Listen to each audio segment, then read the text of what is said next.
Yo, big up, Wagwan, Ypre, where you deal with, where you depan, up top, blessings. You don't know how it go. We're there back again with another one. This time, we're there to discuss, break down, dissect the upcoming Manchester City versus Chelsea game, obviously taking place at Stamford Bridge. And who else would we bring in to have this discussion with than the boss from the JA dugout himself? Reynolds, what you say to me, bro? It's a very interesting um, weekend ahead, you know. Um, people were saying Quite. that people are saying that over the last over these fixtures that we'll be having that we would not get any point from them. But I think that Chelsea has surprised a lot of people. I mean, it should not have to be a surprise because of based on the team that we have, but I think we should have beaten Arsenal. The Brentford game was very disappointing. Mm-hmm. I was even more disappointed with the Arsenal one where we lost that 2 goal lead in 15 minutes. But the win against Tottenham, um, like people can claim that Tottenham was without 11 men, without 9 men that they would have won us. But after they scored a goal, which was a deflection by the way, a big Mm-hmm. deflection, they didn't really look in control.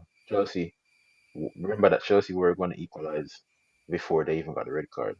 So, and remember that we got 2 goals before that.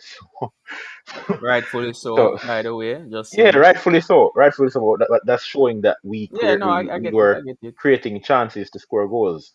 Fair enough. That we Fair enough. actually were piercing their back line.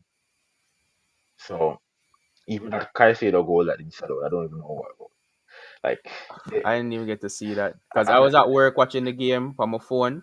So I remember yeah, looking away, doing something, and I look back up. It's like VAR check. I'm like, wait, what? Again? Like, what happened? There were like 6, 7 VAR checks in that one match. Absolutely crazy. hmm But before we get too deep into the meat of the matter, people, big up to everybody who is tuning in. We don't have any people watching right at the moment, but for anybody coming into the stream before we close out, it will be a shorter one. Big up to you 100%. Don't be afraid to leave your thoughts in the comment section.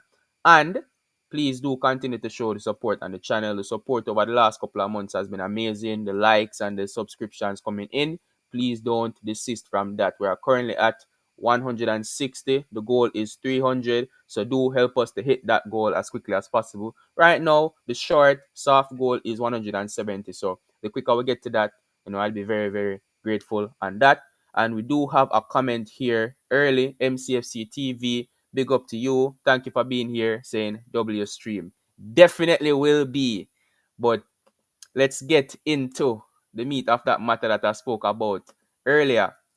Um, I'm not sure if you would have known this, Reynolds, but the head-to-head versus Pep and Pochettino after 22 games between the two of them is actually 13 wins for Pep Guardiola, 5 draws, and 4 losses. There has been this connotation narrative going around that Poch has a great record over Pep, but I don't see it. I don't Maybe they're which thinking about I don't think I recent don't think fixtures, but I, I don't think it's anything about Pochettino having a great record. I've never heard that. I think it's I Tottenham. trust me, I've heard that for I sure. I've think heard it's that people are Tottenham. looking at the game and because they're looking at this game and saying, "Yo, Poch has a good record over Pep, so this is gonna be interesting." Even though this is a game City is supposed to win, that's why I looked up the record, and this is landslide But in Pep's favor. you can also say the Arsenal game, City was also. I mean, I predicted the Arsenal victory or a draw for the Arsenal game. I Right? told my friends that I predicted that. Um, but you can say Arsenal were supposed to comfortably beat Chelsea. They Yeah, I mean didn't. the record doesn't Tottenham say were everything. supposed to comfortably beat Chelsea, If you and they actually look at didn't. the statistics, And those are two of the top teams. Arsenal's record against us is terrible, home and away. Yeah, So I'm not yeah. saying the But record says everything, just like how well. I think your record against Arsenal was is pretty damning over the last couple of years as no, well. but And just like you said, yeah, what I'm trying to say is even though Chelsea might be considered not playing to their best this season, and Poch has a bad record against Pep. You can see that two of the best teams in the country right now, two teams that are up top, that were yeah, the two teams that are in the top three face problems against Chelsea. And I think Manchester, I don't think it will be a rollover win for Manchester City. Like, Well, and I don't want to misquote you here. Are you trying to say that Chelsea are moving like giant killers? Is that what you're trying to say? I'm not trying to say that we're moving like giant killers because I don't want to seem like a small club. Because why, why would I say Chelsea are giant killers? I would imply that Chelsea is not a giant. So, All right, so hey, me I say, let's make sure you're finishing at top four now. That's all me have to say to you. Currently, you're sitting in 10th place. Seems like I need to yeah. remind you, but But I do realistically, get the point you're trying to make here. I do get the point you're making. realistically, we need just like how Rome wasn't built in 10 days, Arsenal wasn't built in 1 year with Arteta. And um, what I was trying to say is, if you look at how what the difficulties that Chelsea has faced, even Liverpool, Chelsea drew against Liverpool, and we even had an offside. We even had a goal ruled out, I think, against Liverpool for the first game of the season. So we we have not lost against any of the major teams since the start of the season. And we actually looked really what did you say? Our side looked really convincing against some of the bigger teams. We should have gotten more points against them. But I think where we have had problems are against surprising, well, ironically against smaller teams. And the Mm, reason for this is because smaller teams are playing low blocks. low block. And Mm-hmm. Chelsea right now, how we play, how our style of play is, it needs to be developed to break down low blocks. And that's where we've been having problems. Fair enough. Because you might say, oh, small team, easy to beat. But if you cannot break down a low block, you will not win. Because it's not like you're playing in Germany or France. I watch Germany and France games, and they don't defend that deeply. When they're playing against Brentford, they're defending, Most of them. especially if they score first, bro. That will be the hardest thing to score against, Well, I, especially if they score first, let me let me because let they'll me. sit even deeper. So, with us playing Manchester City, Mm, I know for sure Manchester City is not going to be playing that deep. I know they won't be playing deep. And where I think Chelsea has, um, what suits Chelsea is when we get the ball on the counter attack, and we can use our pacey wingers like Sterling and Modric if he's fit, but also Nicholas Jackson, because if Nicholas Jackson has space, he can run into the space. And we'll talk really soon about Nico Jackson, cause you know that is one of my favorite Chelsea topics, But I do have a few more stats before we leave that topic. The current record against Chelsea for Manchester City in the span of the last 10 games, I didn't want to do the whole Premier League era and all of that, but for the past 10 days we 10 have games, actually 10 games, sorry. We have actually 7 wins and 3 losses against Chelsea. And that does include the 6-0 victory at the Etihad, where does this it also general include, right here, hold on, I does said it Premier also, League games. I said Premier League oh, games. This general right here bagged a hat trick on that day, oh, okay, okay, lest okay. you Uh, forget. I'm, I'm glad you know Furthermore, what I was referring to furthermore, without me saying a word. Furthermore, in the past 10 games across our competitions, we Mm, also have 7 wins and 3 losses. And those 3 losses include the FA Cup 1-0 victory, the Premier League 2-1 victory that, again, this general right here missed a penalty that really should have been converted. Very poor penalty, saved by Edward Mendy. You look like you don't shoulda, remember. coulda, woulda. You Shoulda, tried to coulda, woulda. chip it. Remember the chip? Okay, I was yeah, watching it yeah. live. I don't want to recall where you look like you never remember. And finally, that infamous Champions League final where your club legend Kai Havertz won you the Club game. legend. So Hey, you want to big it up, so big up the man who win you the Champions League. Your club legend, I mean. Him give you one of your best moments as a Chelsea fan. But that doesn't mean you're a legend. Just saying. Is But Balotelli still legend? hey, he's a cult hero. My general that. Cult All hero. right. That's the level where I put Balotelli. But in regards to the previous topic that you had there, you were speaking about Chelsea's wishy-washy form, because I think it's very wishy-washy. Usually it's the other way around. You beat the small teams, you struggle against the big teams. But in terms of the context of it being low blocks, it does kind of make sense that you struggle against that. I don't think your team is that methodical to actually break down teams like that. I do agree with you there. But I also do believe that that Spurs game, had they kept on with all 11 players, and I know coulda, shoulda, woulda, but never, I do think Spurs would have won that game by a large margin. I But don't think so. I given that, don't think well, so. I thought they started the game I don't think so. exceptionally well. Bro, That Kulusevski goal, yes, it after was a deflection, but they did have after the that offside. Oh, Kulusevski goal, hold on. yeah, When I interrupt you when you attack, Son did have him goal where him score where they should have made that 2-0 up, and it was marginally offside. So if that did actually score, the game would have taken a complete turn. The Spurs stadium did have go absolutely wild, and it bro, seemed like Chelsea did a they're struggle during that period of time. Yes, yeah, you had that equalizing penalty at the same time they got the red card as well. You have to remember that. So if that doesn't happen, who's to say when you guys would have gotten your first goal to get back into the game? Would that have been before Spurs have scored? Them being the farm team not bro, having lost a game so far in the season?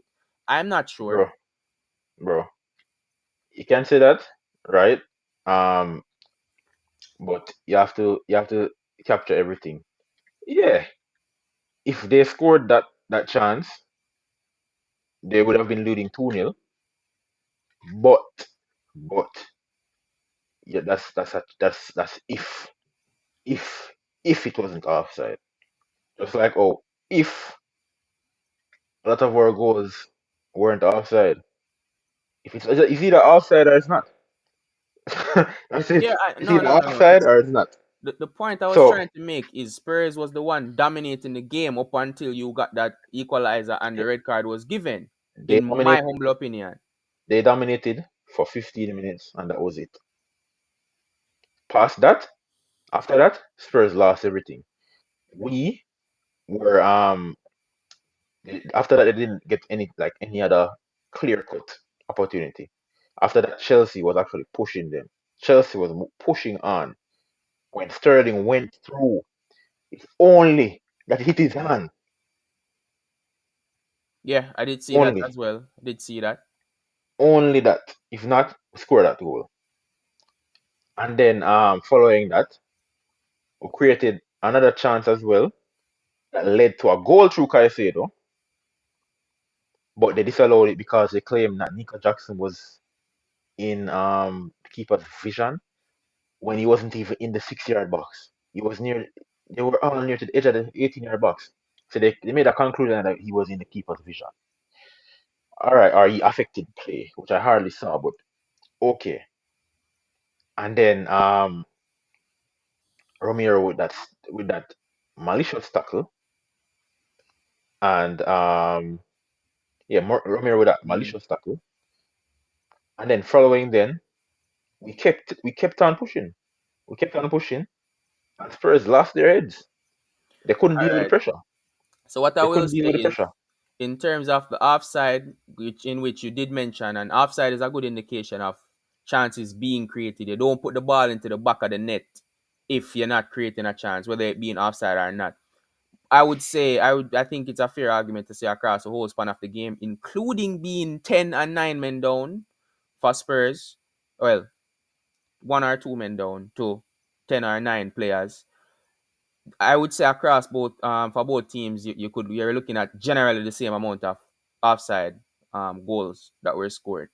You also have to No. remember there were two red cards in They there, had and give or take, we you had covered a we bit had more, three. one or two more, I guess. But they had that Eric Dyer one, they had that Son one. Those are two that stood out in my head. So if you're saying it's two for Spurs and three for Chelsea, then bro, the difference is one. Like give or take, that's the situation. You also have to remember that they had two But you injuries. also have to Hold remember on, we had other chances. hold on, let me land. I'm still in the air fly. Hold on.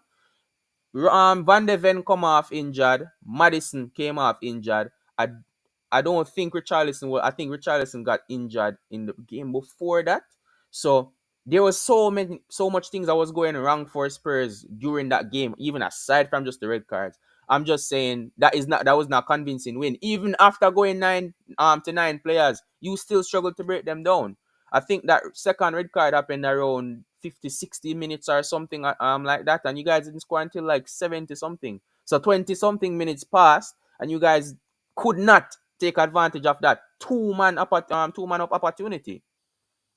All right, all right. Let me talk. Got you. All right, you say that we No were two comments men after. down. We were two men down, and Two men up. we were two men up. But here's the thing: Tottenham were also two men up against Liverpool earlier in the season, and they needed an own goal to win that game. Yep. Also, make note that Liverpool had a goal wrongly taken away from them. Yep. So Liverpool should have been beating Tottenham with. So Yeah, and if you when we consider go all the to facts, we're considering like if like coulda, coulda, shoulda, we won, and it's yes, you did. important. If we didn't win, then we can consider that a totally different thing and say, oh, that was very disappointing. But we won 4-1. I should have won five. We could have scored seven. You know how much Mm, chances that we created? Even the chance at the end when I think Jackson was just like he was kind of like he was already caught up in the hat trick, and so he was trying to just smash it in. But bro, we could have gotten that fifth goal. We could have scored more. Yo, you know what chances? Other chances we created we would never score. So I can understand that like we never well we took time to score on them, and I believe it's because we weren't putting balls in to penetrate that high line enough. Um, and a lot of the chances that we had other offside. I remember Jackson went in on goal and got saved. He was offside, and then there was one other chance that we should have gotten a goal at, but that was when Udogie got the red card. When I think it was I don't remember who was passing it through. Was it Sterling? Or one of them was running through and then passed it over, but did a bad pass, which mm, intercepted by Udogie. But Sterling got the ball and then Udogie tackled him for the second yellow. So you can consider us not um taking some time to score, however, but it's not just like the league leaders before last weekend, Tottenham were leading mm-hmm. the league. They also struggled against a nine-man Liverpool. So you can say claim how he's playing a high line, whatever. Remember that high line, everything has positives and negatives. With a high Mm-hmm. line, you're even more prone to get offsides, which was what was happening to us in the second half. A lot of the balls, that time they run perfectly because the players were playing right on the edge of right on the halfway line. That time he runs perfectly because that's why he played the high line. And it almost worked for him. You can see because he had all the players up. That's why they create. That's why Tottenham could create chances while they were they were down to 9 men because they were not defending deep. That's the thing. If they were defending deep, you think they would have created those other chances? No. And if they're defending deep, they're soaking up pressure. Mm-hmm. And one may say that would be a good strategy to play against Chelsea because Chelsea has struggled against low Against low blocks. backs. Mm-hmm. But you never know. Soaking up pressure, you might leak eventually. Because Well, imagine you're playing with 9 men. You're Remember you're not defending with 11 men. You're defending with 9 men. So it's not the same as defending a low block with 11 men. mm-hmm. So eventually you might leak. So I think it was like a roulette thing for Ange where he tried the high line thing and it nearly paid off for him.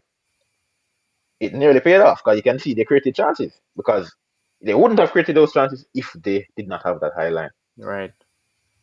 Well, I am keeping an eye on the time because I do know that you say you don't really have too long. But let me get to the comments before I do reply to what you just said. MCFR TV tuning in. Big up to you. Thank you for being here as usual.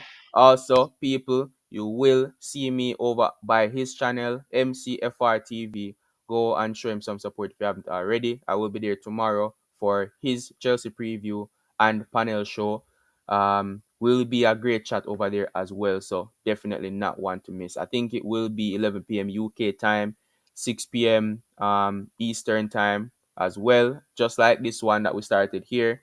Also asked if we started early. Yes, I did. I did change the time to start early this time around. It was scheduled for another 40 minutes from now, but we decided we had to get it done now based on availability changes. And hey, if YouTube is telling you guys that they want me to be on 80k likes, then you guys, the community, know what to do. So please don't make YouTube be liars and do help them to help me. Help me help you kind of thing. Also have sub 2 typical city and Big Steve in the chat.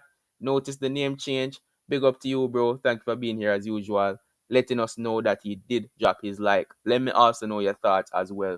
We're wrapping up on this Chelsea Tottenham conversation, but the last thing I do want to say is yes, you did.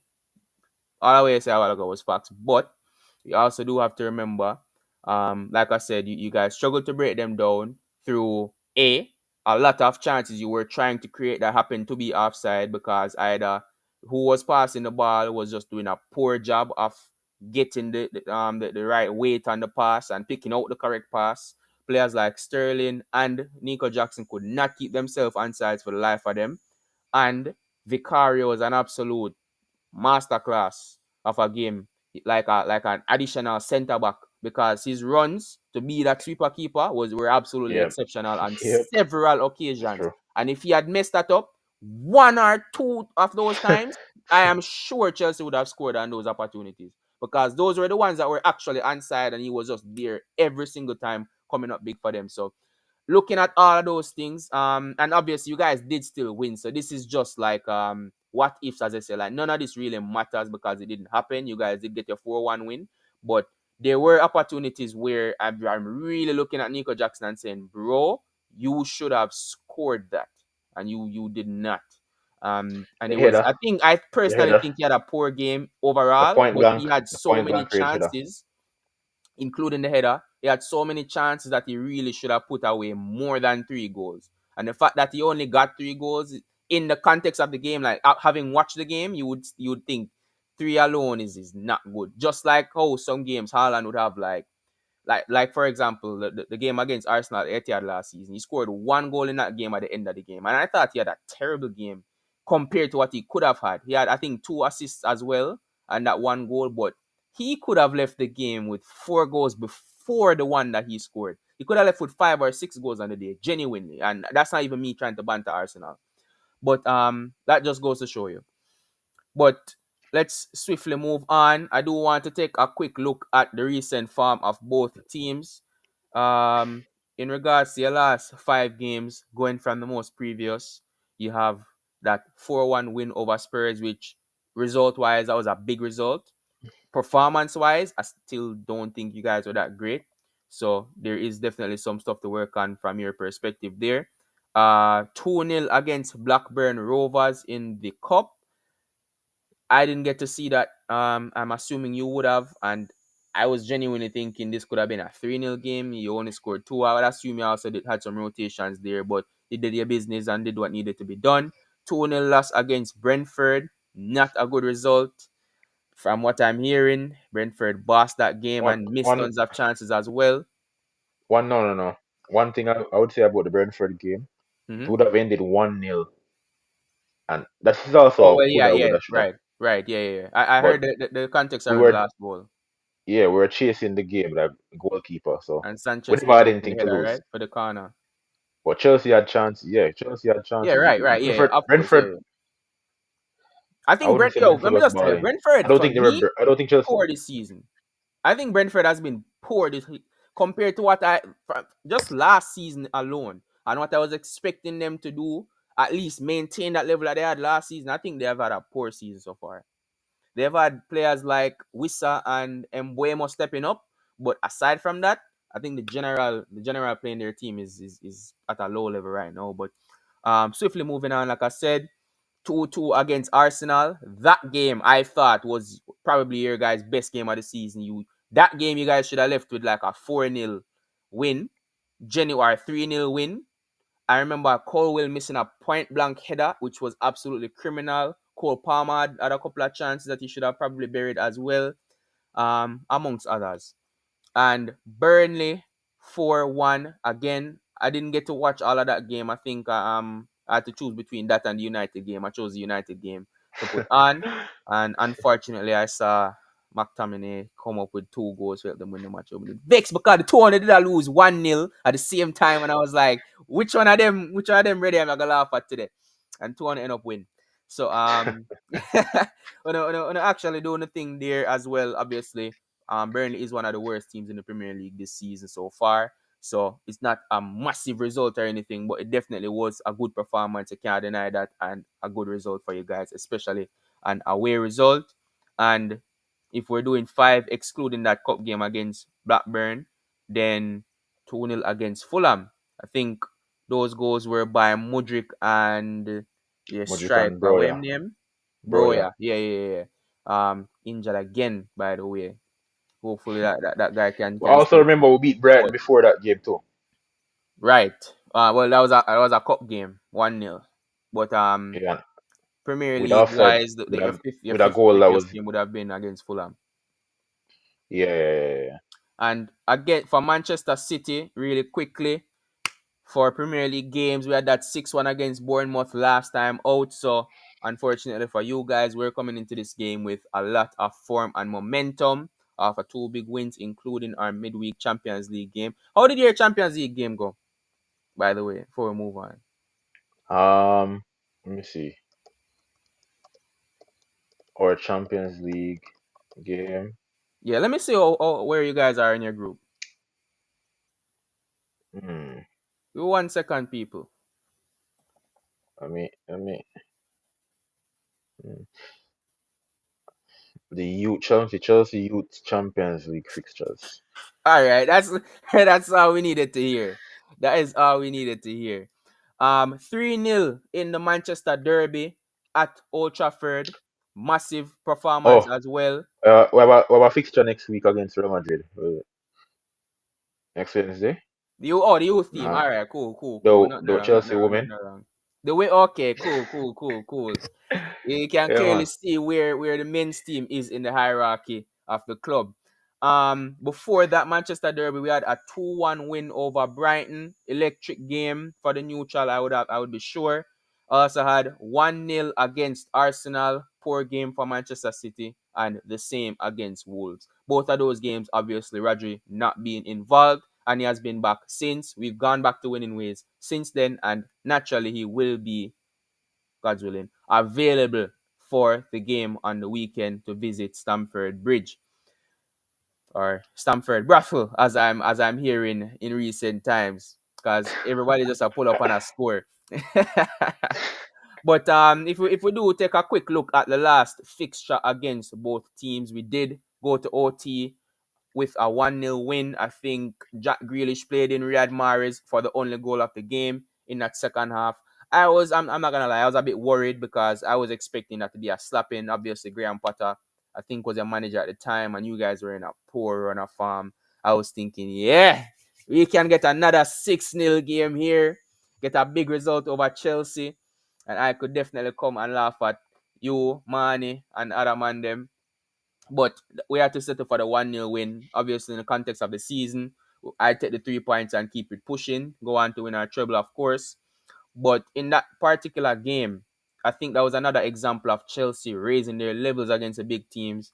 You guys seemed a lot more organized than in previous games, and even the games you played after that one as well. Certain players actually stepped up in terms of performances as well. So yeah, we could definitely see something of the sort coming up again on this Saturday. Do you think that last game actually the last game between both clubs is actually a 1-0 win at the Etihad, to be fair, where Cole Palmer actually assisted. Julian Alvarez for that sole goal. Obviously, Cole Palmer now being a Chelsea player. Do you think any of those games will affect the outcome of this upcoming game? Um, if any of the The past previous games, Premier League fixtures. so in terms of like our form or like the head like Man City versus Chelsea previous Man City fixtures. versus Chelsea. Like, how do you think mentally that will be playing on the players? I think it will give us a bit of confidence knowing the last two times, like we did the double over you guys last season and the Yeah, one at your Manchester stadium versus your Manchester players. City How do they take it? Manchester City will definitely have more confidence going into this game because um the Manchester City is on better form right now, and they're in a better position, league leaders. So Chelsea players have something to prove. So I think it definitely will be more calm and veins of Manchester City players knowing, but just have to know that you should just try to not to take the game lightly. Try not to be that so calm Mm. where you take the game lightly and You're saying that like we should definitely not underestimate you. definitely, Fair, fair, definitely. fair. Because even though Chelsea might be under more pressure, the pressure might lead to more fire in the performance. Right, and it is a big game, like like we both have mentioned. The battle of the Blues. We really have to prove who are the real Blues. Obviously, I think we are above you guys in terms of total trophies won. No, I think you guys are still above us, but we do lead in league titles, and obviously we have a treble. Some man never have a treble. Well, we have a song always sing. Have you ever won a treble? Have you fucked? And the answer for you would be no, zero trebles, no problem though. Um, I mean, yeah, you're ahead of us in that. You're also ahead of us in number of charges. yep. But we'll get to Fully, that. We'll get we there. are fully charged We'll up get there. for this game, We'll 100%, get there. 115 times. We'll get there. We'll get But there. troubles, charges, it's just so many levels that we have ahead of you. So again, it's one blue, you don't know. In regards to players to watch, my viewers will know that this is a section I very much look forward to speaking about. Let me know if you have any Manchester City players that you are keeping an eye out for, and also let me know if you have any Chelsea players that you think we should be very wary of. For Manchester City, I am looking at Bernardo Silva, who for me is right now top three midfielder in the world. Erling Haaland, Bagsman, Champions League leading goal scorer, Premier League leading goal scorer, off to really good numbers again so far. Currently on farm, having 2 goals and an assist in the Manchester Derby, 2 goals against YB as well. Didn't score against Bournemouth. Maybe he actually doesn't score against you guys because he doesn't score against small clubs apparently. And Kyle Mm, Walker, captain, mm. man on the thumbnail. I think he will have a very important role to play in this match from a defensive perspective and from a leadership perspective. You mentioned that we cannot underestimate you. I think that is 100% true. But based on the performance that we had against Bournemouth, Bournemouth at home, a lot of people would be going into that game thinking easy. Like they would look at the actual end result of the game and they would be thinking this is going to happen before the game. But for the players, they can't be thinking that. They can't be going into the game with that mentality, or 9 times out of 10 that result doesn't happen. Going into the game, I think Bournemouth actually was standing up for themselves a bit, and it's more a case of when we started scoring, the floodgates opened up. But up until that goal, I think Bournemouth was definitely doing a good job and showing a good, giving a good show of themselves.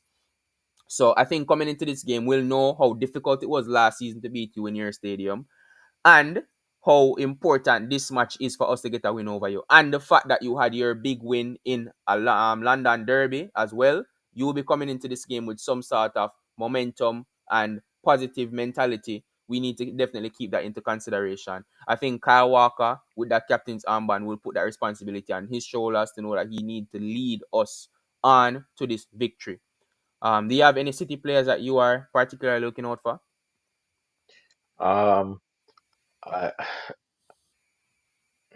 I won't say Haaland because I don't think I don't think it's Haaland that we have to wait. We have to look out for. I think it's the person who is giving Haaland the ball that we have to look out for. And I think Doku, Doku, Bernardo Silva for sure. Sure, soon come. So Bernardo Silva, Doku, and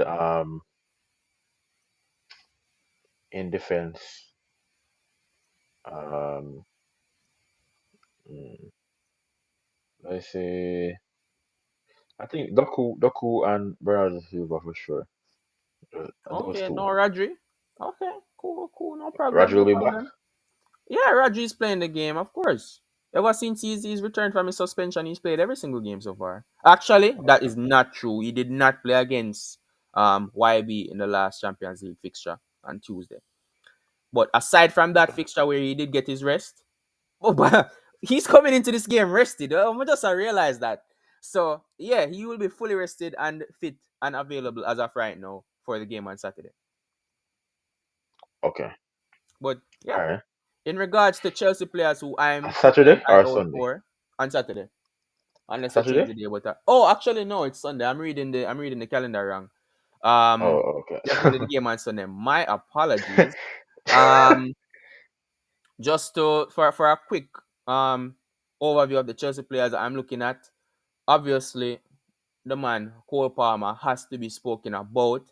It's so funny because when he went to Chelsea, a lot of people were laughing and saying, "Oh, he's going to flop there. He's not ready. He couldn't play for Manchester City. He wasn't getting any minutes." But people need to understand, respectfully, the level of Manchester City is not the same level as the rest of the Premier League. That's why we've been winning multiple Premier Leagues over the past 7 years in Pep's tenure. So you necessarily look at a player that is struggling to get minutes for our team and saying moving elsewhere in the league, he'll also struggle to show quality or get active minutes. In the case of Cole Palmer, he's coming up against players who have the years ahead of him in terms of experience and proven quality. So for Pep to take a chance on this young player is not necessarily in Pep Guardiola's plans at the particular point in time, even though we would have wanted to keep him. But a bid of £40 million for this player obviously could not be one that is rejected. Obviously, Chelsea would have given him a hefty contract as well to lure him away from the club, and they definitely did as such. He has, from in my opinion, proven to be a good signing for you guys so far. I keep reminding you guys, £40 million well spent, and by the rate he's going, he's sitting that £5 million add-ons. So I know he has a couple of goals in the form of penalties. I don't think he scored an open play goal as yet, but he said already as No, a three City player, goals, two assists. Prem soon come. Prem He soon has come, he two. said. So I think eventually he will get that goal, obviously playing the way he is. And he is a versatile player. I keep telling people, I've seen him from academy days. This is not a guy who only plays on the right wing. Right now, he's playing as a number 10 Mhm. for you, and he looks so natural. Yeah. I think he's also just as good on the left hand side. Well, not just as good. Not as effective, but I do think that he plays really well on the left wing. And given that position and opportunity, I do think you'll see quality performances from him on that position as well. And if you remember, when you guys came to the Etihad after the game that we won the league, he was playing left wing in that game, and he was one of the better players and assisted the only goal of the game. So that does speak to the quality and versatility of this young player. I do think that if Chelsea is supposed to get anything out of the game, he will be one of those players who comes up big. Next player is the man in the thumbnail, Raheem Sterling. Raz, 10th in the league. I don't know. I mentioned that because we do have a song. He's top of the league. He's top of the league. Raheem Sterling is top of the league. When he was a City player, of course. But right now he's sitting 10th in the league. So I'm sure the Manchester City fans in Stamford Bridge will definitely not miss the opportunity to let that be known that he's sitting 10th in the league. Obviously, in my opinion, one of your better players this season as well, from a chance creation perspective and from a goal scoring perspective. For me, I think his performances have been a bit on and off. Yeah, so far throughout inconsistent. the season. Yeah, and for me, he's been very inconsistent for Manchester City, anyways. So that's not something I'm too surprised about. I think he's lost a yard of pace from what I remember of Sterling a few years ago, not necessarily past couple seasons, but if you're looking at 18-19 versus now, I do think he's lost a yard or two of pace, but I do still think that this is a player of good quality in good Premier League quality. And between him and Cole Palmer, I do think that both of them will be very, very motivated for this game and will be coming into this game with a point to prove, wanting to give a good performance and basically reiterate their allegiances to Chelsea coming up against their former club. And final player for Chelsea I want to keep an eye on is Reece James. I was impressed with his performance against Spurs, if I'm being honest. I don't think he's played a lot of games or minutes before that since he is coming from a recent injury. But I don't expect his performances to dry up anytime soon, especially since naturally, ability wise, he was already one of the better players, anyways. And when he was consistently fit, I think he was up there in terms of goals and assists for you guys. Absolutely quality player. I'll never deny that. So Cole Palmer, Raheem Sterling, Reece James. Those are my three Chelsea players to keep an eye on. Do you have any players who you think maybe I'm missing out? Maybe you want to speak further on one of those players I mentioned. Who do you think, um, if Chelsea will get something out of the game, will be one of the main catalysts for that? Definitely Cole Palmer. Cole Palmer would be one of the leading catalysts for that. And I think Caicedo is underrated in terms of how he's been playing as well. Mm. Caicedo. And if the Cole Palmer Caicedo and I wouldn't say Jackson, but Reece James, if Reece James is allowed the opportunity to go to support with the wingers, then he can bring put brilliant passes. Just like how the pass he gave just like the pass he gave Sterling. The Sterling goal which was disallowed against Tottenham, which was because he touched his hand. That one time pass to the outside of the right of his Mm. right outside of his right foot, one time pass, brilliant. Oh And yes, I remember seeing that. And yo, I thought that had scored, and it was perfectly timed as well. Perfect weight, perfect timing, like everything on that was quality, bro. And I yeah, wanted the so carnage. I wanted you guys to win that game. I'm not sure if you know that. As much as I absolutely hate your club, I did want you guys to win that game because I like sitting on top of the league. That's where we belong. So I wanted you to give Spurs that L if possible, or take points off of them so that we could then go on and get to the top of the league as a result of that. I mean, remain at the top of the league as a result of that, but then go on and play Spurs next month and give them that first L. I was also fine with that. I'm surprised you didn't mention Enzo Fernandez, the midfield maestro, most expensive Premier League player after Caicedo, because you have both of them in your team. And Nico Jackson, um you still on that train? You still on that hype train? I think Nico Jackson he will score goals when we're playing against a team that gives him space. I said that Did when he we score talked about against him the Bournemouth? first time. Because Bournemouth gave us a Bournemouth, lot of no. space. Did he score against Burnley? Mm-mm, Because no. Burnley gave us a lot of space. For me, and you do remember I compared him to João Felix. And is not necessarily play style wise why I compared them. It's just the fact of them being players. For me, I think He actually did score against Burnley. He scored against Burnley. football fans He in did. general, what I notice is that they like to give a lot of ratings and props to the players who play the pretty football. And nothing wrong with that. But at the same time, they like to heavily criticize the players them who are effective, but they actually it doesn't look as fluid. So like people will tell me that Erling Haaland is a terrible footballer. He only stays in the box and kicks the ball into the back of the net and scores tap-ins.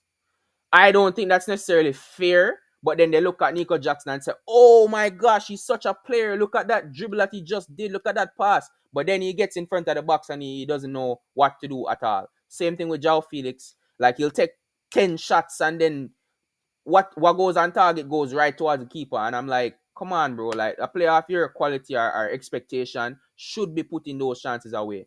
So in my opinion, looking at that, I think it's a bit iffy. So I like to keep close watch of players like Nico Jackson, who I don't think he has quality, don't get me wrong. But in terms of effectiveness, I don't think he's a very effective player.